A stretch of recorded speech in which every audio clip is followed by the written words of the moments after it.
میرے بھائیوں، ہمارا نیا سال اب شروع ہوا ہے، جو ایک شخص عظیم الشان شخص کی شہادت کا پتہ بتاتے ہوئے آتا ہے کہ اس پہلی محرم کو اس شخص نے آنکھیں بند کی تھیں جس کو اللہ کے نبی نے اللہ سے مانگا تھا، یا اللہ مجھے عمر دے دے۔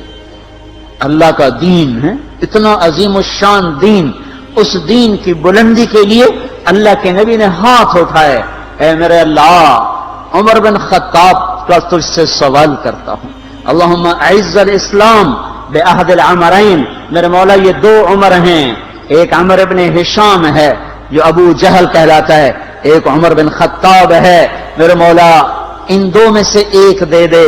مجھ سے پوچھے کہ ان میں سے تجھے کون سا پسند ہے تو میں کہتا ہوں وبعمر بن الخطاب خاصتاً، میرا انتخاب عمر بن خطاب کا ہے، یا اللہ یہ مجھے دے دے۔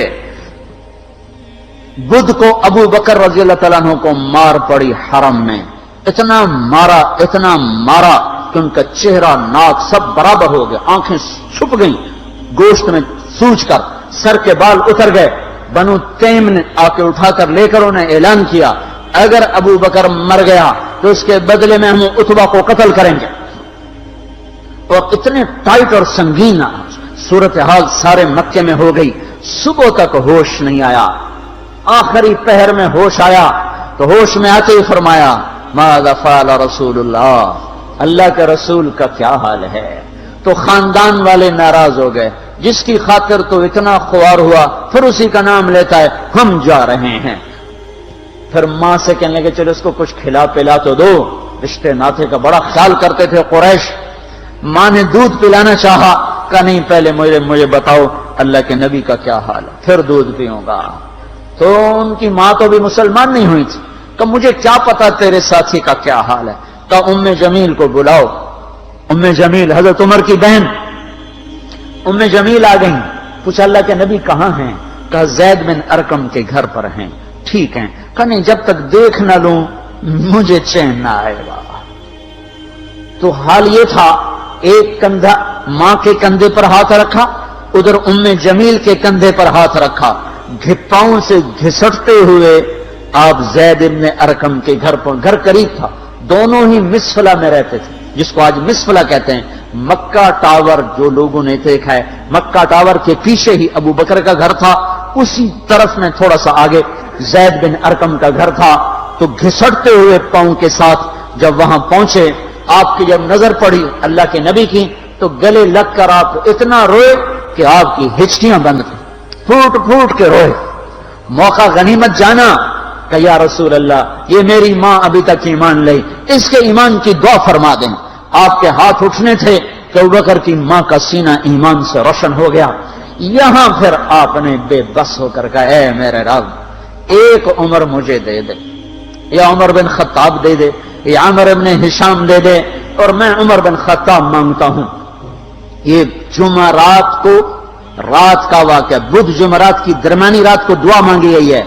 ادھر صبح مشورہ ہو رہا ہے کہ محمد کا صلی اللہ علیہ وسلم کا کام بہت تیز ہو گیا ہے، اس کا کیا کیا جائے؟ مختلف رائے، عمر کی رائے آ رہی اسے قتل کر دیا جائے، عمر کی رائے آ رہی ہے قتل کر دیا جائے۔ اوپر کیا فیصلے ہو چکے ہیں، نیچے کیا نظام چل رہے ہیں، پھر کون قتل کرے؟ کہ میں خود قتل کروں گا، میں خود قتل کروں گا۔ سارے قریش کہنے لگے بے شک تو ہی اس قابل ہے کہ تو اس کو قتل کر سکے، اور کسی میں یہ ہمت نہیں ہے۔ بنو ہاشم سے، بنو مطلب سے کون ٹکر لے گا؟ ننگی تلوار لے کر جا رہے ہیں، یہ نہیں پتا خود قتل ہونے کے سامان پیدا ہو چکے ہیں۔ راستے میں نعیم بن مسعود ملتے ہیں، ارے عمر یہ سونتی ہوئی تلوار اور یہ غصے کے آثار کیا قصہ ہے؟ کہا آج محمد کا کام نمٹا دوں گا۔ کہنے لگے پہلے گھر کی خبر تو لے، کیوں؟ کہ تیری بہن مسلمان ہو چکی ہے، تیرے بہنوں ہی مسلمان ہو چکے ہیں۔ سارا غصہ ادھر منتقل ہو گیا، سیدھے پہنچے دروازے پہ دستک، وہاں خباب رضی اللہ تعالیٰ عنہ وہ ان کو قرآن پڑھا رہے تھے، دستک دی، ام جمیل نے ہوئی تو عمر آ گئے۔ خباب بھاگ کے اندر چھپے اور اندر تشریف لائے، آتے ایک تھپڑ مارا، بہن کے منہ پر کہ تو بے دین ہو گئے، اور بہنوئی کو گرا کے مارنا شروع کیا، خون و خون کر دیا۔ سعید بن زید، یہ بھی عشرہ مبشرہ میں سے ہیں، سعید بن زید۔ حضرت عمر رضی اللہ تعالیٰ عنہ کو یہ فضیلت حاصل ہے کہ عشرہ مبشرہ میں یہ ایک خاندان کے دو آدمی ہیں، عمر بن خطاب، سعید بن زید۔ سعید بن زید بہنوئی ہیں، یہ دونوں سالہ بہنوئی، دونوں عشرہ مبشرہ میں سے ہیں۔ جب مار مار تھک گئے تو ام جمیل نے کہا عمر جو کرنا ہے کر لے، حق نہیں چھوڑیں گے۔ غصہ اتر چکا تھا، قرآن باہر پڑا رہ گیا تھا کہ یہ کیا ہے، دکھاؤ کہ نہیں تو ناپاک ہے، نہیں دکھاؤں، ہاتھ نہیں لگا سکتا۔ تو ندامت تھی بہن کے خون دیکھ کر کہ تو میں کیا کروں، کہ پہلے نہاؤ پھر پکڑ سکتے ہو۔ نہائے، پکڑا، نصیب کے فیصلے بدل چکے تھے۔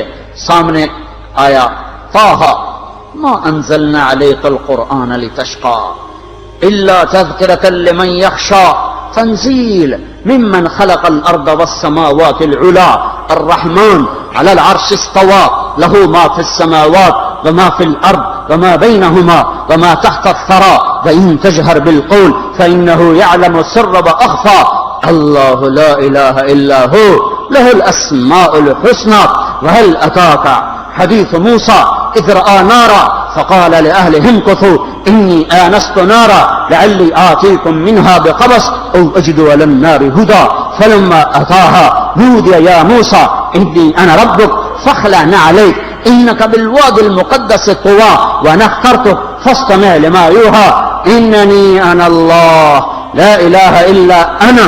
جب یہاں پہنچے تو دل کپ کپا گیا، ایک دم ایمان اندر میں اترا، جسم پہ راشا طاری ہو گیا کہ مجھے محمد کے پاس لے چلو۔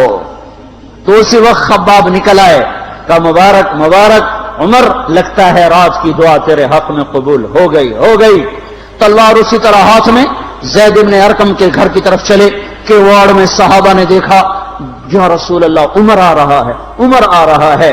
حمزہ پہلے اسلام لا چکے تھے، فرمایا آنے دو، نیت ٹھیک ہے تو اس کا نصیب ہے، اگر نیت خراب ہوگی تو اسی کی تلوار سے اس کا سر اڑا دیا جائے گا۔ اندر آئے، دروازے پر دستک دی، اندر آئے تو آپ نے دیکھا اور ایسے دامن پکڑ کے جھٹکا دیا، اما آن لک ان تشہد ان لا الہ الا اللہ۔ عمر، کیا ابھی وقت نہیں آیا کہ تو کہہ دے لا الہ الا اللہ؟